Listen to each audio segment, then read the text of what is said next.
Jai Hind everyone. Welcome to our channel JRF Faculty Physical Education. This side your mentor Vashu Gupta, JRF qualified. So today I and my friend we both are going to do paper analysis of UGC NET Physical Education June 2024, which was held on 2nd of September. So let's begin the video. Let's get straight to the point. So तो here you can see the PDF. तो जो आपके सामने जो PDF दिख रहा है वो हम लोगों ने सब्जेक्ट वाइज क्वेश्चंस को डिस्ट्रीब्यूट किया है ताकि आपको समझ में आ पाए किस सब्जेक्ट से कितने क्वेश्चंस आए थे। उससे आप ये एनालिसिस लगा सकते हैं कि आपके कितने क्वेश्चंस कितने सब्जेक्ट में सही गए हैं, ताकि आपको अपने वीक सब्जेक्ट और अपने स्ट्रॉन्ग सब्जेक्ट पता चल पाए। अब इसमें दो सब्जेक्ट ऐसे हैं, स्पोर्ट्स साइकोलॉजी और टेस्ट और मेजरमेंट, जो बहुत हाई स्कोरिंग पेपर सब्जेक्ट्स बोलते हैं, जिसमें आप 80 या 90% स्कोर कर सकते हैं। बट इसमें एक एक्सेप्शन है, हिस्ट्री एंड प्रिंसिपल्स, जहाँ पर स्कोरिंग बहुत कम होती है क्योंकि क्वेश्चन बहुत स्टैटिक और आउट ऑफ कंटेक्स्ट क्वेश्चन आते हैं। और आप अपने स्ट्रेंथ सब्जेक्ट और वीक सब्जेक्ट ऐसे पता कर सकते हैं कि जिसमें आपके 60% से ज्यादा मार्क्स आए वो आपका स्ट्रॉन्ग सब्जेक्ट, जिसमें 60% से कम मार्क्स आए वो आपका वीक सब्जेक्ट। ओके, सो जैसा आप देख सकते हैं ये पीडीएफ ये हमने अपने पेपर की एनालिसिस की थी कि ताकि हमको पता चल सके कि हमें आगे किस सब्जेक्ट पे ज़्यादा ध्यान देना है या किस सब्जेक्ट हमारा स्ट्रांग है। सो इस ये पीडीएफ हम अपने टेलीग्राम चैनल पे शेयर कर देंगे, जहाँ से आप इसको डाउनलोड करके अब वहाँ से अपनी खुद की पेपर की एनालिसिस कर सकते हैं कि किस सब्जेक्ट में आपके स्ट्रांग है या किस सब्जेक्ट में कम। और रही बात ये 60% मार्क्स की, तो आपने देखा होगा हर बार का कट ऑफ जो होता है वो अराउंड 60% ही होता है नेट का, और जेआरएफ का अराउंड 65%। तो हम अगर उस टारगेट को हर बार क्लियर करते रहेंगे हर सब्जेक्ट वाइज में, तो हम काफी अच्छा स्कोर कर सकेंगे और जेआरएफ क्वालिफाई कर सकेंगे। सो अब हम सीधे अपने पहले क्वेश्चन पे चलते हैं।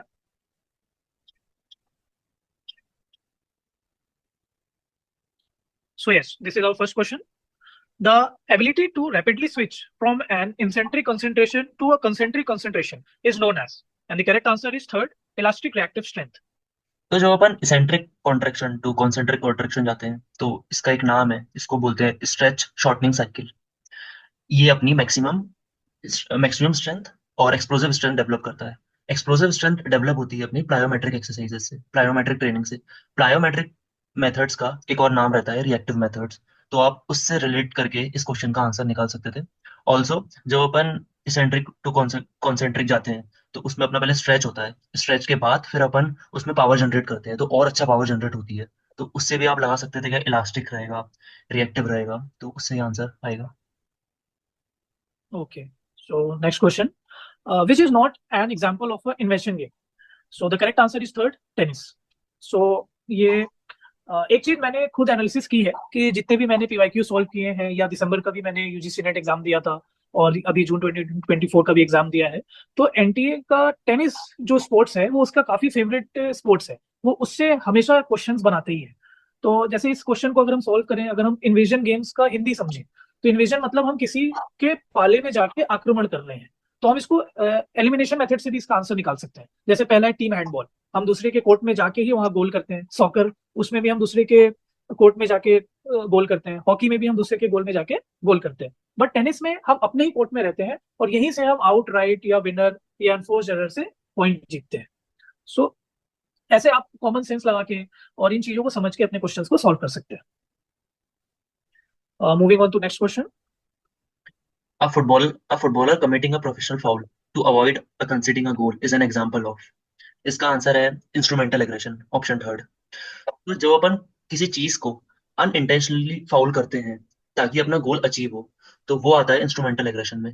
पर जैसे अगर मैं आपको ऑप्शन टू आपको एक्सप्लेन करूं, तो जब अपन कोई इंटेंशनल फाउल करते हैं सामने वाले को हर्ट करने के लिए, अपना मेन गोल वो नहीं रहता कि अपन को अपना गोल अचीव करना है, अपना अपना गोल वो रहता है कि अपन को सामने वाले को हर्ट करना है, तो उसको हॉस्टाइल एग्रेशन बोलते हैं। इसमें ऑप्शन फोर्थ भी समझाना चाहता हूँ। जब अपन चाहते हैं चाहे अपना गोल अचीव नहीं हो पर सामने वालों को हम हार्म नहीं करेंगे, तो उसको बोलते हैं assertive aggression. Okay, so moving on to next question. ठीक है, सेकंड है। Which of the following comes under informal design? So the correct answer is second, A, B, and C. Before and after without control, after only control, and Latin square design. So moving on to next question. Arrange the host states of Khelo India Youth Games in ascending order.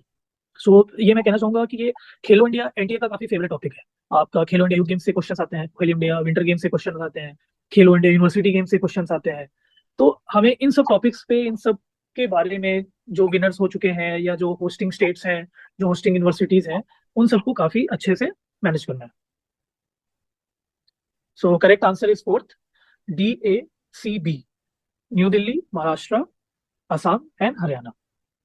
Moving on to next question. In SPSS, variable view of the data editor, the column has the following label. तो ये इसका answer बताने से पहले आपको बताना चाहूंगा, ये जो क्वेश्चंस आते हैं SPSS पे और MS एक्सेल पे, तो ये सब आपको प्रैक्टिकल नॉलेज से ही पता चलेगा। जब आप इसको हैंडल करोगे, प्रॉपर सॉफ्टवेयर इसका यूज करोगे, तो ही आपको इतनी माइन्यूट चीजों के बारे में बता पाएंगे। और क्योंकि आजकल इन लोगों ने मिनिमम क्राइटेरिया रख दिया नेट या PhD ओनली, तो उसमें जरूरी है, और एनटीए चाहता भी है कि लोगों को रिसर्च की नॉलेज रहे, तो इसलिए वो ऐसे क्वेश्चंस लगातार देता भी रहेगा आगे। तो आपको इस पे देखना पड़ेगा। So the answer of this question is second, ABD, name, width, and decimals. So Okay, on to moving next. on to next questions. Find the current sequential order of teams in Khelo India Winter Games in 2024. So the correct answer is third, CBDEA, means Indian Army is first and A, Uttarakhand is last. Okay, moving on to next question. We apply a force against the ground in running, but the force that propel us, the ground reaction force, is directed upwards. This principle is consistent with Newton's. सो हमको ये पता है कि हम ये question पढ़ने के बाद हम समझ पा रहे हैं कि एक्शन रिएक्शन फोर्स की बात कर रहा है, एक्शन रिएक्शन लॉ की बात कर रहा है। तो this is Newton third law. तो answer is law of action reaction. तो ये बेसिक है, जब हम न्यूटन के सारे लॉ पढ़ेंगे, Newton first law, Newton second law, Newton third law, तो हमारा कॉन्सेप्ट क्लियर रहेगा। तो ये जैसे ऐसे क्वेश्चन एनडीए बनाएगा, तो हम उस कॉन्सेप्ट से इस क्वेश्चन को सॉल्व कर सकते हैं। Biomechanics okay. में एक और चीज है, अपन लोग सिर्फ उसकी हेडिंग, उसकी अपन जो मीनिंग रहता है, अपन बस वही समझते हैं। अपन को एग्जाम्पल के थ्रू स्पोर्ट्स से रिलेटेड कैसे अपन उस चीज को समझ रहे हैं, वो बहुत जरूरी है बायोमैकेनिक्स में।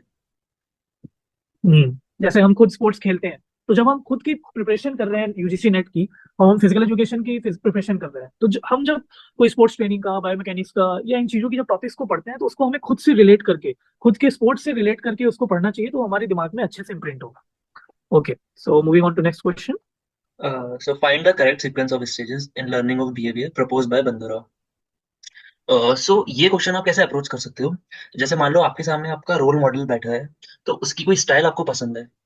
तो सबसे पहले आप उस चीज को क्या करोगे, अटेंशन करोगे, यार ये स्टाइल ही कैसे करता है, तो आप अपना पूरा कॉन्शियसली उस पर अटेंशन लगाओगे। उसके बाद जो वो चीज कर रहा है उसको आप मेमोराइज करोगे, उसको आप रिटेंशन करोगे कि यार अब ये मेरे अंदर ये चीज आ गई है, अब मैं इसको अपने अंदर से रिपीट कैसे करता हूँ। फिर आएगा रिप्रोडक्शन पार्ट। तो इसमें आप खुद स्टाइल करके दिखाओगे कि यार मेरा ऐसा स्टाइल करता है, मेरा मतलब जो आइडल है वो ऐसे सेलिब्रेशन करता है गोल करने के बाद। उसके बाद आप रीइंफोर्समेंट करोगे। इसमें क्या है, अगर कोई आपका सेलिब्रेशन सामने वाला बंदा अप्रिशिएट कर रहा है, पसंद कर रहा है, या आपको उससे व्यूज मिल रहे हैं कि यार जो आपके एक्शन करने से और लोगों को लग रहा है कि बहुत अच्छी स्टाइल है, तो उससे आपको और इंकरेजमेंट मिलेगा वो चीज करने का। तो इसमें सबसे लास्ट में आएगा रीइंफोर्समेंट। तो रीइंफोर्समेंट दो ऑप्शन में, सेकंड और फोर्थ, और अटेंशन एकदम फर्स्ट में रहेगा, तो ऑप्शन रहेगा आपका fourth. Option fourth is. Okay. Okay, next question. Which of the following are correct about sports anxiety scale 2? So NTA हमसे ये क्वेश्चंस बार बार पूछता है स्पोर्ट्स एंजाइटी स्केल से, क्यों स्पोर्ट्स एंजाइटी स्केल से या एंजाइटी स्केल से, वो अलग अलग एंजाइटी स्केल्स जो होते हैं उसके आइटम नंबर, उसके कितने करेक्ट रिस्पॉन्सेज हैं, इन सब के बारे में हमेशा क्वेश्चन पूछता है। तो हमें मोटिवेशन चैप्टर से या एंजाइटी चैप्टर, साइकोलॉजी चैप्टर से स्पेशली हमको इन चीजों पे ज्यादा ध्यान देनी है। एग्जैक्टली। तो the correct answer is fourth, B, C and D. SAS2 items assess somatic anxiety, worry, and concentration disruption. All items are scored on a 4-point scale. No items has reverse scoring. Okay, next question. When herbal malaria scheme was launched, so ये थोड़ा static question है. So the answer is third, 1971. Next question. Which of the following examples in sports psychology are related to social psychology approach? तो ये थोड़ा tricky question रहेगा, क्योंकि इसमें आपको एलिमिनेशन मेथड यूज करना पड़ेगा। तो वो अपन से पूछ रहा है सोशल साइकोलॉजी क्या है। तो इसमें आप एक सोशल से एक ग्रुप चीज तैयार कर सकते हो। तो वो ग्रुप चीज टीम कोहेशन में आएगी, वो ग्रुप चीज एग्रेशन में आएगी, वो ग्रुप चीज मोटिवेशन में भी आ सकती है। बट इन लोगों ने ABC ऑप्शन कोई नहीं दिया है, तो हम ए टू सी सी पे जाएंगे। So the right answer is B. Skill acquisition और इमेजरी बहुत इंडिविजुअल चीज है, इंडिविजुअल साइकोलॉजी है। तो इस चीज पे हम लोग, इसलिए हम लोगों ने ये वाला कंसेप्ट लगाया। या so the answer is A and C. Okay. Okay, next question. Who introduce the modern theory of periodization? ये भी स्टैटिक क्वेश्चन है, तो answer is second, L P Matveyev. Okay, next question. When the null hypothesis is accepted and symbolically we can express as, so the answer is one। वो इसलिए जब भी हम दो हाइपोथेसिस फॉर्म करते हैं, when our when our mu is equals to mu not and mu is not equals to mu not, तो first वाले में हरदम सिग्निफिकेंस डिफरेंस रहता है। अपना सिग्निफिकेंस डिफरेंस नहीं है। तो जब भी सिग्निफिकेंस डिफरेंस नहीं होगा तो अपना नल हाइपोथेसिस हरदम एक्सेप्ट होगा। तो वैसे ये इसको बोलते हैं sample mean, and second one is parameter mean. So whenever sample mean is equals to parameter mean, we always accept our null hypothesis। Okay, so next question. This is very good question. Which of the following statements are correct for standard scores? So the correct answer is A, B, and C. Second option. Right. Mean of standard scores is 0. Standard deviation of standard scores is 1. Standard scores is free from all limits. अगर हम इसको eliminate करना चाहें तो D जो option है, limits of standard scores are +-2, but this is wrong क्योंकि limits of standard scores होता है +-3, और स्टैंडर्ड स्कोर्स और ऑलवेज पॉजिटिव ऐसा नहीं है, स्टैंडर्ड स्कोर्स नेगेटिव में भी जाते हैं। तो ये दोनों ऑप्शन को अगर हम एलिमिनेट करें तो हमें खुद एबीसी आंसर मिल जाएगा।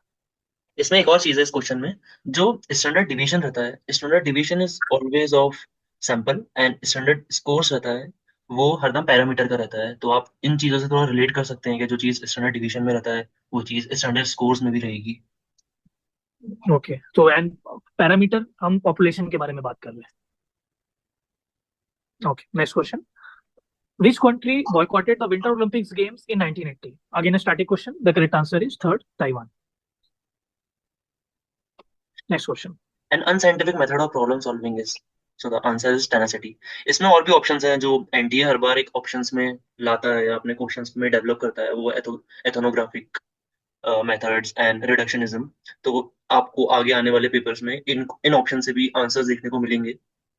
और आजकल एनटीए ने एक और चीज, मैंने उसकी ट्रेंड को फॉलो कर रहा हूँ तो देख रहा हूँ कि अब वो सीधा क्वेश्चंस नहीं पूछता है, what is a scientific methods, what is a formal designs. अब वो अपोजिट चीज पूछ रहा है, what are unscientific methods, what are informal designs. तो जो चीज आप पढ़ रहे हो खासतौर रिसर्च में, ताकि रिसर्च टॉपिक एनटीए ने पूछ पूछ के इतना डीप कर दिया है कि वो हर बार ऐसे क्वेश्चन पूछेगा जो बहुत डीप रहेंगे। तो आप रिसर्च स्टैटिस्टिक्स बहुत डीप पढ़िए, ऐसे सब्जेक्ट्स हैं ये।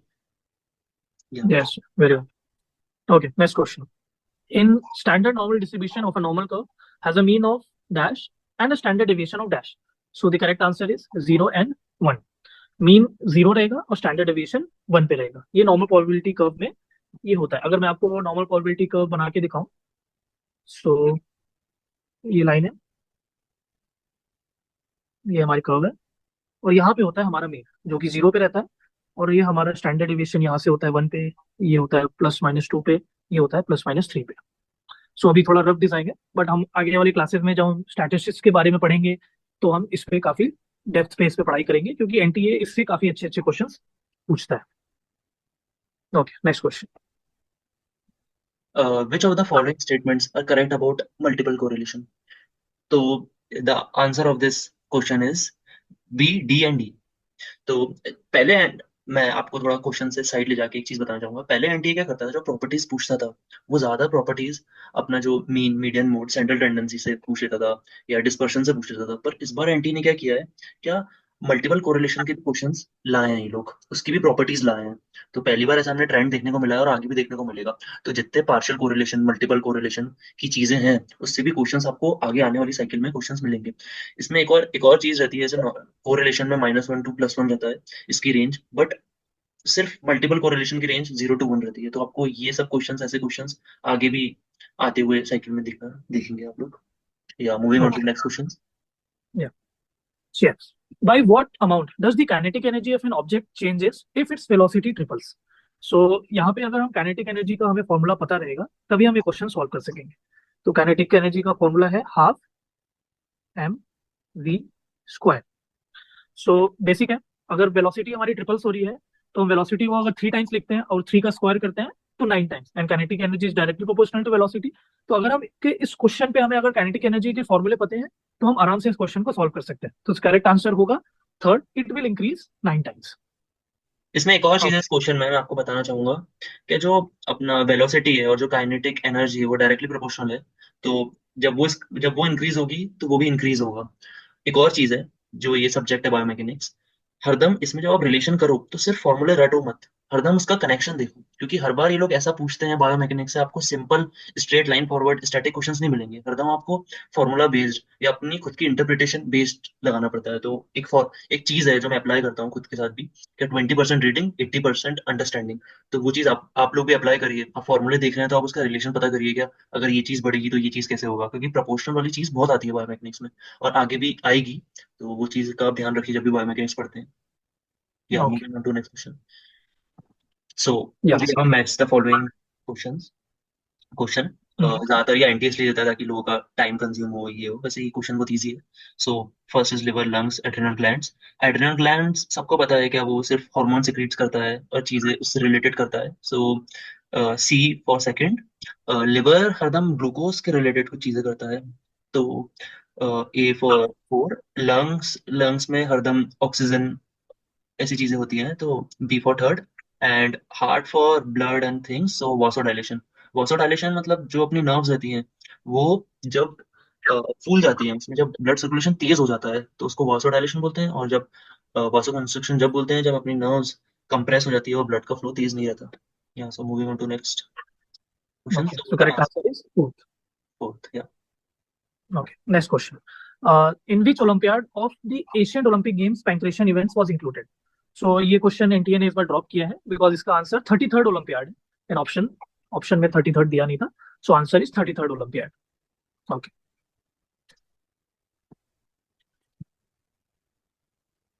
So what was the theme of the 10th International Yoga Day? So the answer is yoga for self and society.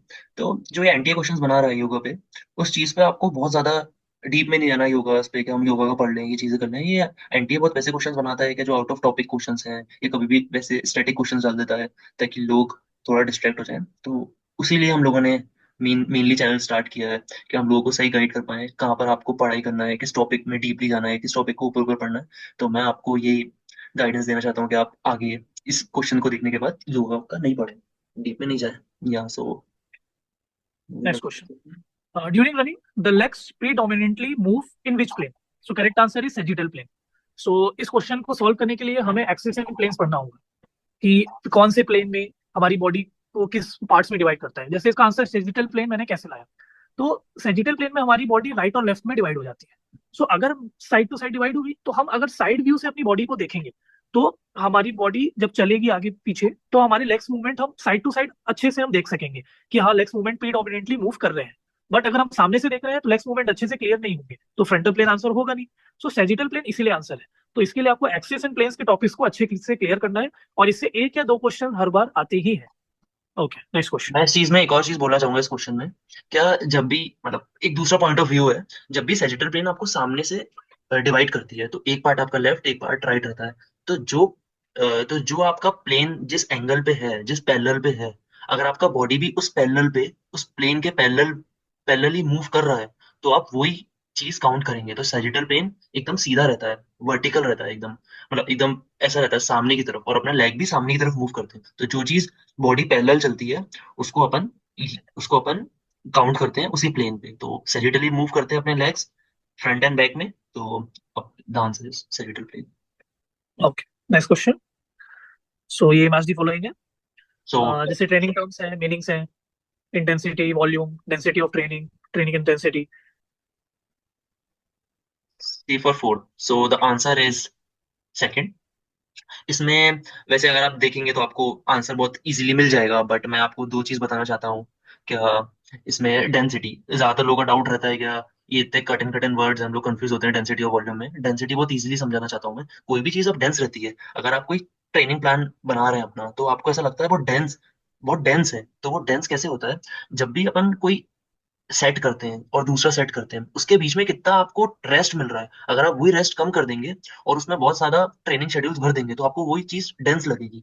तो आप डेंसिटी को इससे फ्रेम कर सकते हैं। और इंटर इसमें एक और चीज देखने लायक है, हर क्वेश्चन में आपको आपकी एनालिसिस पावर बहुत अच्छी होना चाहिए कि आप जो एनटीए एमसीक्यूज दे रहा है तो उससे आप क्या क्या चीजें निकाल सकते हो। तो जिसमें इसमें मैंने एक चीज देखी, ट्रेनिंग इंटेंसिटी का फॉर्मूला दिया हुआ है, dividing the total volume upon total number of repetitions. तो ये आगे आने वाले में मुझे ऐसा लगता है कि एग्जाम्स में ये अपीयर होगा ऐसे क्वेश्चंस। तो moving on to next question. या या तो next question is sequentially arrange the following steps of item analysis. So ये ऐसे आपको देख के लगेगा कि ये क्वेश्चन काफी आउट ऑफ कॉन्टेक्स्ट है, कुछ समझ में नहीं आ रहा है, बट ये एनटीएम से पूछ रहा है steps for calculating difficulty index. आप सी ऑप्शन देखिए, कैलकुलेट इंडेक्स ऑफ डिफिकल्टी। सो ये ऑप्शन सबसे लास्ट में रख दीजिए, तो हम थर्ड एंड फोर्थ ऑप्शन आएगा, फर्स्ट एंड सेकंड ऐसे एलिमिनेट हो गए। और हम स्टार्ट किससे करेंगे, स्कोर करेंगे पहले हम टेस्ट को हम पहले मेजर करते हैं, उसको स्कोर करते हैं, फिर उसको हाई टू लो हम उसको अरेंज करते हैं, फिर उसके बाद उसको हम separate answer sheets into upper, lower and middle groups. फिर उसके बाद हम B option, record number of frequencies in upper and lower groups. फिर लास्ट में हम कैलकुलेट इंडेक्स ऑफ डिफिकल्टी करते हैं। तो आप क्वेश्चंस को पहले पूरा समझिए, उसको पढ़िए, और पूरा पढ़ेंगे तो आपको उसी में आंसर मिलने लगेगा।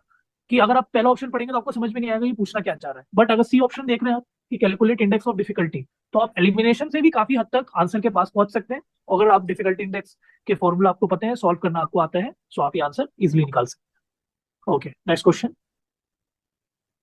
What occurs when ionic compounds are formed? So the answer is redox reaction.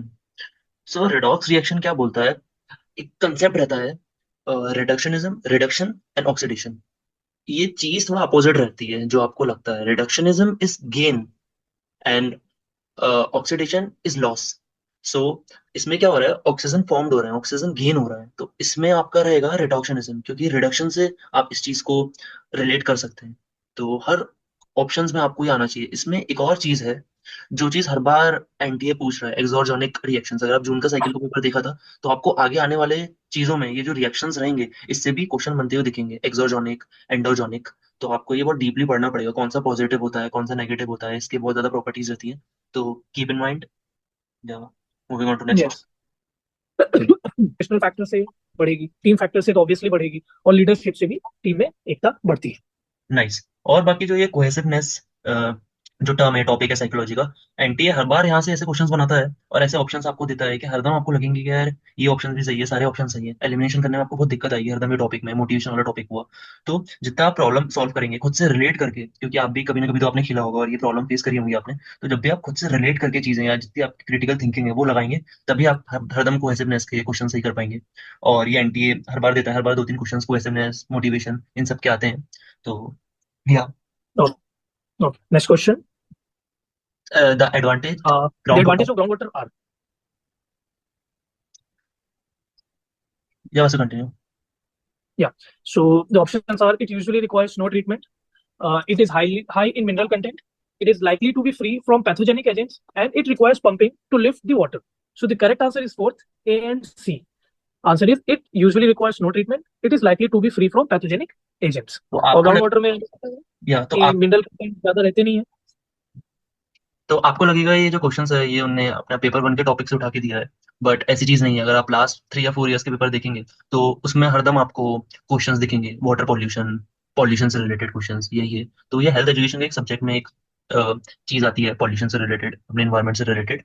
तो उसमें वो आपको ये चीज दिखेगी और हर बार क्वेश्चंस आ रहे हैं। तो आप बहुत ज्यादा डीप में मत जाइए, ये आपको पेपर वन के पीपल एंड डेवलपमेंट में भी होगा, तो उसमें से आप पढ़ेंगे। बस थोड़ा ज्यादा ध्यान लगाइएगा जब भी आप वाटर पॉल्यूशन या पॉल्यूशन से रिलेटेड कुछ पढ़ते हैं, ताकि पेपर टू में आपको हर बार क्वेश्चन देखने को मिलेगा ये।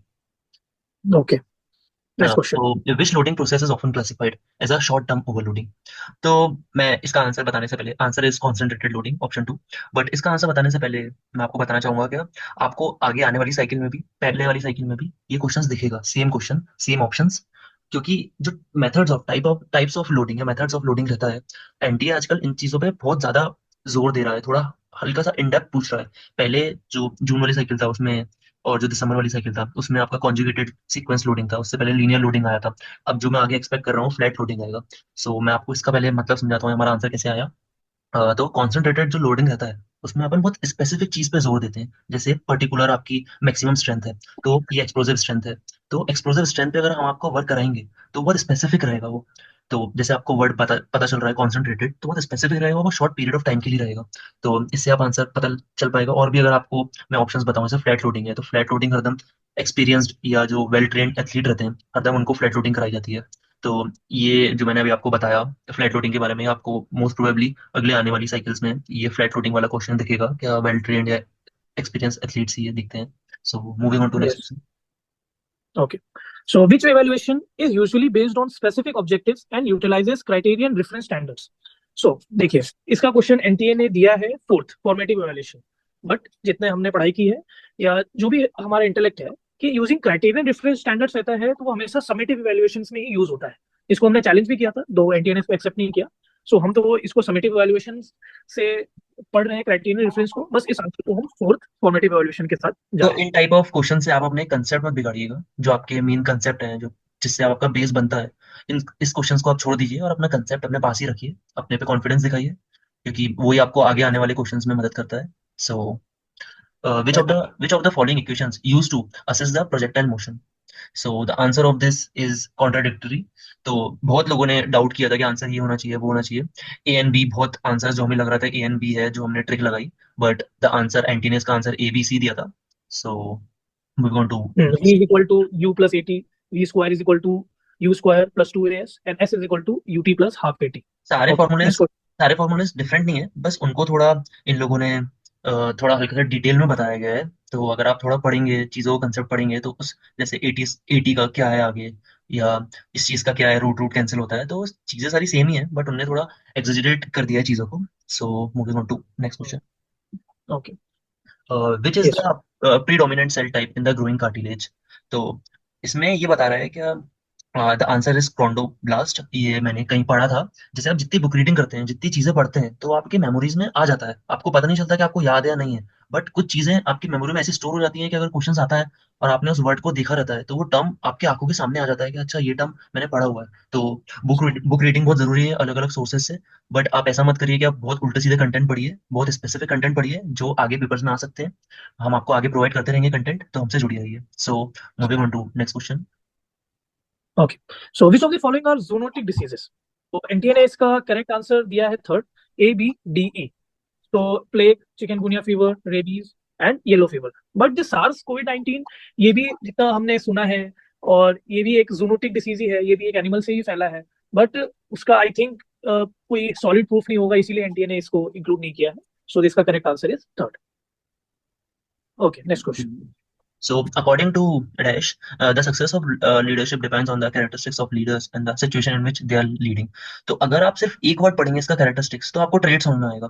बट अगर आप दूसरा वर्ड पढ़ेंगे, सिचुएशन के अकॉर्डिंगली पूछ रहा है वो, क्या कोई सा भी एक लीडर सिचुएशन के अकॉर्डिंग वो कैसे लीड करता है चीजों को। तो अगर आप सिचुएशन वर्ड आपने पढ़ा तो कंटिजेंसी थ्योरी बहुत सिंपली आपको पता चल पाएगा। कंटिजेंसी थ्योरी भी यही बोलती है कि अब किसी का एक लीडरशिप मेथड्स नहीं होता, हरदम सिचुएशन बेस्ड होता है। कोई सा लीडरशिप मेथड ऐसा नहीं रहता कि सिर्फ यही अप्लाई होगा। हर लीडरशिप मेथड जो सिचुएशन में जैसा आपको परफेक्ट लगे आपको वो लगाना चाहिए। तो so answer of this question is continuity theory. Okay, next question. Amount of resource used as considered in relation to the organizational level of goal attainment is called. So the correct answer is organizational efficiency. So efficiency means कि हम किसी भी काम को कितने अच्छे तरीके से कितने कम समय में एक टाइम लिमिट के अंदर फिनिश कर रहे हैं। तो हमारा क्वेश्चन भी यही पूछना चाह रहा है हमसे कि हम एक ऑर्गेनाइजेशनल लेवल पे किसी गोल को अचीव कर रहे हैं, और गोल हम अगर किसी गोल को हम प्रॉपर तरीके से प्रॉपर टाइम में अचीव कर लेते हैं तो वही हमारे लिए बेटर होता है। तो इसके लिए आंसर होगा ऑर्गेनाइजेशनल एफिशिएंसी। एफिशिएंसी अपन कितने कम रिसोर्सेज में, कितने कम पैसों में कितना ज्यादा प्रोडक्टिव काम करते हैं, उसको भी बहुत बेसिक मीनिंग है एफिशिएंसी का। तो उससे भी आप ये लगा सकते थे। Okay, next question.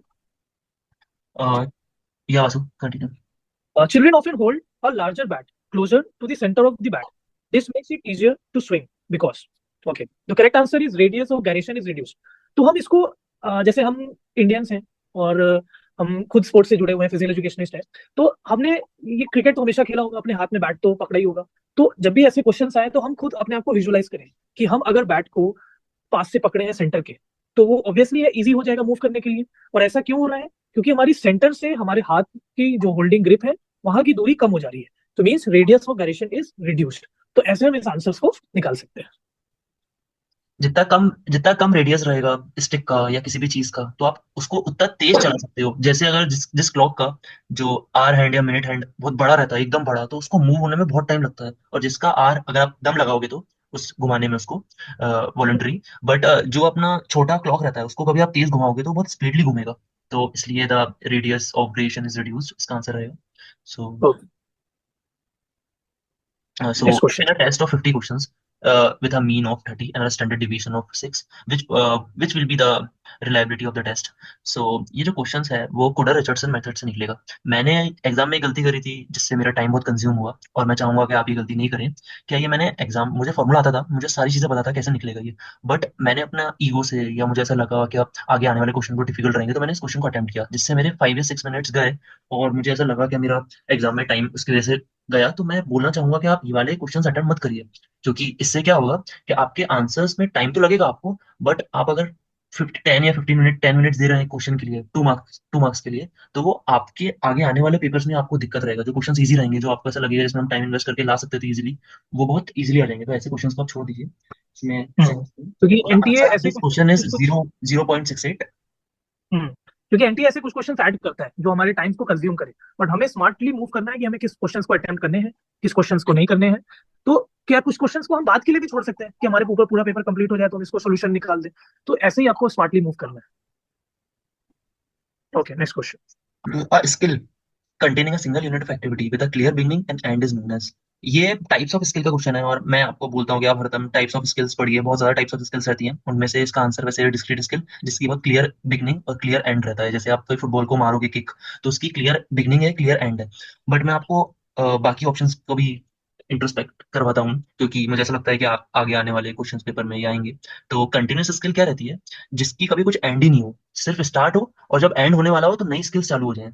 जैसे आप स्विमिंग करते हैं, रनिंग करते हैं, वॉकिंग करते हैं। जैसे वॉकिंग में आप एक स्टेप चले, तो जो अगला स्टेप है वो बिगनिंग है, एंड की बिगनिंग है।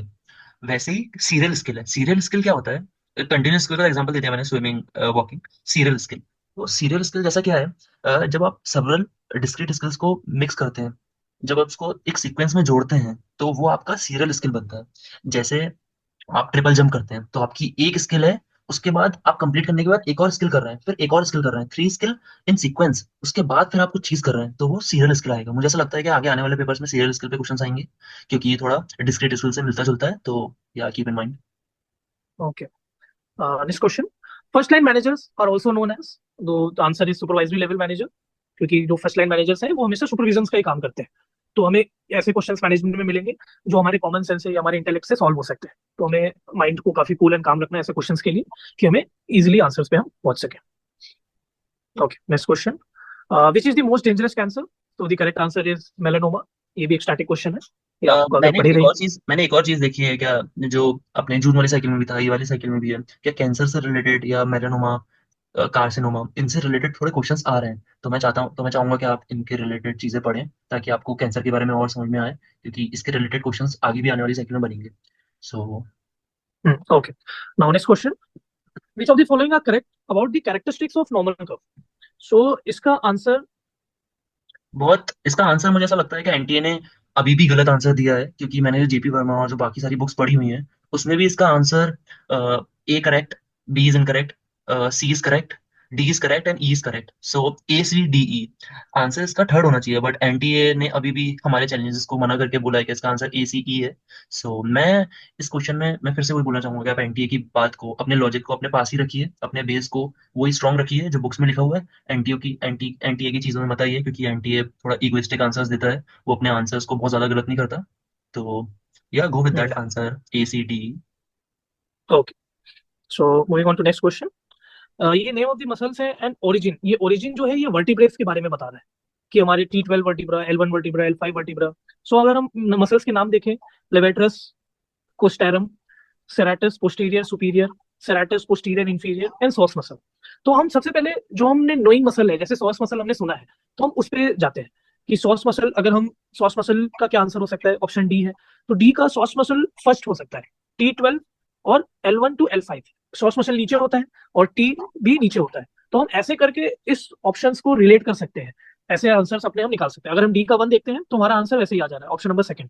और अगर अगर हम देखते हैं लेवाटोरस कोस्टेरम, ए का second, C7 and T1 to T11, B serratus posterior superior, option third, C7 and T1 to T3, फिर सेराटस पोस्टीरियस इंफीरियर, सी का fourth, T11 T12 and L1 to L3।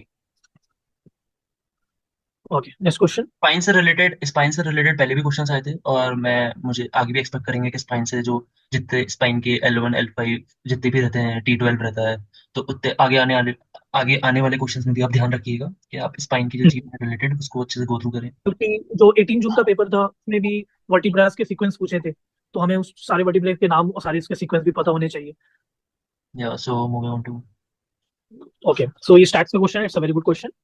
Cricket coach compared three training groups having 10 players in each group by using one-way analysis of variance. Result revealed sum of squares between groups SSB is 134.6 and sum of squares within group SSW is equal to 110.1, which is the value of F ratio. तो हाँ, ये हमसे F ratio पूछा है। तो अगर हम देखें तो F ratio का फॉर्मूला होता है MSB divided by MSW। So ये MSB और MSW क्या हुआ? Mean sum of squares between the group, mean sum of squares within the groups. तो हमें अब इसके लिए मीन सम ऑफ स्क्वायर्स निकालना पड़ेगा। तो मीन सम ऑफ स्क्वायर्स का फॉर्मूला होता है sum of squares between the groups divided by, wait, mean sum of squares between the group is equal to sum of squares between the group upon DF। Divided by degree of freedom between the group. So अगर हम इसको solve करें तो answer आएगा 134.6 divided by degree of freedom between the group क्या है? 3 3 - 1, तो होगा 2। 2। और अगर हम mean sum of square within the group निकालें तो वो भी हो जाएगा SSW डिवाइडेड बाई DFW। तो आंसर क्या आएगा? 110.1 डिवाइडेड बाई 30 - 3, दैट इज 27। तो हमें MSB और MSW मिल जाएगा। तो हम F रेशियो निकाल सकते हैं इन दोनों को डिवाइड करके। सो बट हमारा मैं करेक्ट आंसर बट मैं हो। चाहता हूँ आप लोगों से, क्या जैसे आप सबसे पहले क्वेश्चन को सॉल्व करने से पहले, जैसे मुझे पता है कि मुझे क्वेश्चन आता है, फ्रेशो का क्वेश्चन आता है, बट आप सबसे पहले इसके आंसर्स देखिए कि इसके आंसर्स में क्या लिखा है। क्योंकि अगर आप इसके आंसर्स देखेंगे तो 16.05, 16.50 ये ऐसे डेसिमल के बाद डिजिट है कि आपको बहुत टाइम कंज्यूमिंग हो जाएगा। तो मैं चाहता हूँ कि सबसे पहले आप क्वेश्चन को गो थ्रू करने के बाद आंसर जो ऑप्शंस दिए हैं उसको भी गो थ्रू करें, और उसमें से देखिए क्या क्या है आंसर्स, क्योंकि अनोवा सब लोगों ने पढ़ा है, क्योंकि अनोवा बहुत फ्रिक्वेंट टॉपिक है जो आता है। बट आप इसको इसको देखने के बाद आंसर्स भी देखिए। आपको लगता है कि आपके पास टाइम है तो आप इसको अटेम्प्ट करिए, क्योंकि इसमें आपके मिनिमम, चाहे कोई कितना भी अच्छा मैथमेटिशियन होगा, उसके मिनिमम 6 मिनट्स तो कंज्यूम होंगे। ये मैंने भी 16.50 मेरा आंसर आया था, बट मुझे 8 मिनट्स लगे थे अराउंड। तो मैं चाहूंगा कि आप अपने 8 मिनट्स देके अगर आप अपने 2 मार्क्स लाना चाहते हैं तो गो फॉर इट। बट जैसे बासु सर ने बताया वैसे आप आपको सॉल्व कर सकते हैं इसको। टाइम मैनेजमेंट आपको थोड़ा ध्यान देना पड़ेगा। Okay, next question. Dash is a colourless gas with a sharp odour, so the answer is sulphur dioxide. आपको लगेगा ये पेपर 1 का क्वेश्चन है, बट ये कंटिन्यूस ये लोग सेम क्वेश्चन पूछते रहे हैं। कभी कभार पेपर 1 के क्वेश्चन भी पेपर 2 में आ रहे हैं। So yeah don't freak out. Okay, तो next question. The characteristics involve to solve a research problem are, so the answer of this question is, ये नेल्सन की बुक में भी दिया हुआ था क्या रिसर्च प्रॉब्लम्स क्या क्या है। तो so reductive, replicable and empirical. So the answer of this question is A, B and C. So go for first answer. Okay, next question. Which of the following statement are not correct? तो जो ये norm reference test रहते हैं या criterion reference test रहते हैं, सबसे पहले आपको बेसिक मीनिंग समझाता हूँ, जो बहुत लोगों को डाउट रहता है कि कौन सा क्राइटेरिया है, कौन सा नॉर्म है। तो जो एक कोई जॉब की, अगर मैं देखूं, क्या NTA बोलता है क्या जो 55% आपके मास्टर्स में होना जरूरी है मिनिमम, तो ये है क्राइटेरिया रेफरेंस्ड। ठीक है। उसके बाद नॉर्म रेफरेंसेस, NTA जब अपना नेट का या JRF का कट ऑफ डिसाइड करता है तो वो एक स्टैंडर्ड कट ऑफ नहीं रहता, वो लोगों को देखता है कितना कंपटीशन है, क्योंकि उनको सिर्फ 15 लोग निकालना रहता है। तो उस 15 में निकालने के चक्कर में ये लोग हरदम ऐसे 15 लोगों को आगे रखते हैं, उसके बाद कट ऑफ निकालते हैं ताकि उस कट ऑफ के सिर्फ 15 लोग JRF क्वालिफाइड हो सके। सो वो नॉर्म रेफरेंस टेस्ट बोलते हैं उसको। जब जब लोगों के कॉम्पिटेंस से, लोगों की एबिलिटीज से अपन कोई क्राइटेरिया सेट कर रहे हैं, तो वो नॉर्म रेफरेंस है। या और जो क्राइटेरियन रेफरेंस है, वो जब अपन एक पर्टिकुलर एक स्टैंडर्ड सेट कर देते हैं कि इसके आगे जितने लोग हैं उनको हम क्वालिफाइड मानेंगे। तो हम्म। इसको अपन एलिमिनेट ऐसे करेंगे, जो ऑप्शन C है उसमें आपको क्लियरली दिखेगा क्या अपन किसी लोगों से जज इसको कर रहे हैं चीजों से। सो इसको रिडक्शन मेथड से यूज कर सकते हैं अपन। इसको एलिमिनेट कर सकते हैं। और हमें सबसे पहले क्वेश्चन पे ध्यान देना है कि क्वेश्चन क्या पूछ रहा है, विच आर नॉट करेक्ट। तो हमें एनटीए हमेशा फंसाने की कोशिश करता है। ऊपर भी नॉट किया है और सी में भी आप देखेंगे criterial difference test is not use to जज। तो हमें इस नॉट नॉट को अपने माइंड को काम रख के अपने इंटेलेक्ट से ही सॉल्व करना है। तो इसका आंसर सी को हम एलिमिनेट कर देंगे, तो आंसर थर्ड होगा A B and. Okay, next question. So the purpose of curriculum evaluation includes, so problem effectiveness to identify program justifications, employment opportunity of the program and reduce the evaluation cost money. So ये basic question है, इसका answer है A B and C, second option. तो purpose पूछ रहा है हमसे curriculum evaluation का, तो हम इसको एलिमिनेट करते हैं। अगर हम करिकुलम इवैल्यूएशन कर रहे हैं तो हम उसमें एम्प्लॉयमेंट अपॉर्चुनिटी तो देंगे नहीं, तो इसको तो हम हटा ही देते हैं। और अगर हम करिकुलम के बारे में पढ़ रहे हैं तो करिकुलम क्या है, हम इफेक्टिवनेस बढ़ाते हैं करिकुलम में, हम उसकी जस्टिफिकेशन को देखते हैं, वो क्या उसका उद्देश्य है उसके बारे में देखते हैं, रादर कि हम उसमें मनी के बारे में या कॉस्ट के बारे में बात करते हैं। तो अगर हम डी और ई ऑप्शन को हटा देते हैं तो हमारा answer A B and C हो जाएगा। हरदम करिकुलम से क्वेश्चंस भी बन रहे हैं तो yeah go for it. Okay, next question. This is very interesting question. ये हमारे फोकस के बारे में दिया है, broad focus, narrow focus, internal focus और एक्सटर्नल फोकस के बारे में। और फिर ये हमें एग्जांपल्स दिया है, और सेम हम स्पोर्ट्स पर्सन है और हमें स्पोर्ट्स के एग्जांपल्स हैं, तो हम इसको अपने दिमाग से सॉल्व कर सकते हैं कि ब्रॉड अटेंशनल फोकस। अब हम ब्रॉड है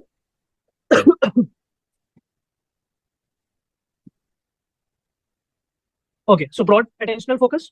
तो हम ब्रॉड चीजें कहाँ देख रहे हैं, third, a soccer player dribbling the ball up field. ये हम चीजों को ब्रॉडली देख रहे हैं। और अगर हम नैरो देखें, नैरो अटेंशनल कहाँ हो रहा है कि बेसबॉल बैटर जो है वो प्रिपेयर कर रहा है, वो अपने अंदर चीजों को देख रहा है, वो नैरो कर रहा है।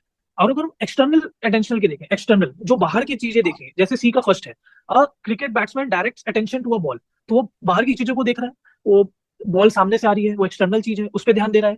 फिर an internal attentional focus, D का fourth, a high jumper prepares to start her run up, तो वो अपने अंदर विजुअलाइजेशन कर रहा है, प्रिपरेशन कर रहा है, कर रही है। तो ये इंटरनल चीजें होंगी, तो हम ऐसे वर्डिंग से और अपने स्पोर्ट्स से कनेक्ट करके ऐसे आंसर्स को हम सॉल्व कर सकते हैं। Okay, next question. An evaluation yeah वसु गो फॉर इट। हाँ, an evaluation that takes place during the activity. So simple सा है, ड्यूरिंग द एक्टिविटी हमें ये ऐसे कीवर्ड्स याद करने पड़ेंगे कि ड्यूरिंग द एक्टिविटी क्या है, फॉर्मेटिव इवैल्यूएशन, और after the activity, after the end of the activity क्या होगा, समेटिव इवैल्यूएशन। तो इसका आंसर होगा first, formative evaluation. So we are summing the analysis of 2024। तो हम इसके आगे वीडियो का एंड कर रहे हैं, और जैसा आपका रिएक्शन रहेगा वीडियो पे, जैसा आपका रिस्पॉन्स रहेगा वीडियो पे, उसके बाद हम नेक्स्ट 50 क्वेश्चंस आगे आने वाले वीडियोस में देंगे, ताकि आप हमें बता पाएं कि हम कैसे वीडियोस को कंटिन्यू करें या क्या चीज़ें और ऐड ऑन करें, जिससे आपको और समझ में आए ये अपनी अप्रोच। क्योंकि एक क्वेश्चंस के लिए हम बहुत सारी चीज़ें नहीं बता पाएंगे, वो हमारे दिमाग में चलती रहती हैं सारी चीज़ें, बट एक क्वेश्चन को लेके हम जितना बता पा रहे हैं उतना हम आपको नॉलेज दे रहे हैं, बाकी आपको जैसा लगे। तो इस वीडियो से हम आपको ये बताना चाहते हैं कि एक क्या अप्रोच, अगर आप एक जेआरएफ क्वालिफाई करना चाहते हैं तो आपका क्या अप्रोच रहना चाहिए क्वेश्चन को सॉल्व करने के लिए। तो हम फर्स्ट 50 क्वेश्चन टारगेट किए हैं अभी। फर्स्ट 50 क्वेश्चन को हमने एनालिसिस किया है, उसको सॉल्व किया है, और हमने वीडियो के स्टार्टिंग में आपको सब्जेक्ट वाइज एनालिसिस भी दी है कि कौन से सब्जेक्ट से कितने क्वेश्चन आते हैं। सो हम वी जस्ट होप कि आप अपने कमेंट्स के थ्रू या हमारे टेलीग्राम के चैनल के थ्रू आप हमें बताएं कि how do you like this analysis, या आप क्या और नया चाहते हैं इस वीडियो से, या कौन से नए पेपर्स हम एनालिसिस करें, या हम इन एनालिसिस में क्या और ऐड कर सकते हैं। So please do share your thoughts, जिससे हम आगे और भी अच्छे और इंफॉर्मेटिव वीडियोस ला सके। That would help you all, and it's also helping us because this इससे हमारा भी रिवीजन हो रहा है, and we are also improving our knowledge, क्योंकि पढ़ाई कर करके ही हमेशा नॉलेज इंप्रूव होती है। So you guys also study, we guys will also study, and so let's crack JRF. That is the only aim for this channel, to open this channel. So yeah, so we are summing this video up. Thank you for stay tuned. Thank you. Okay, thank you so much. Jai Hind, everyone.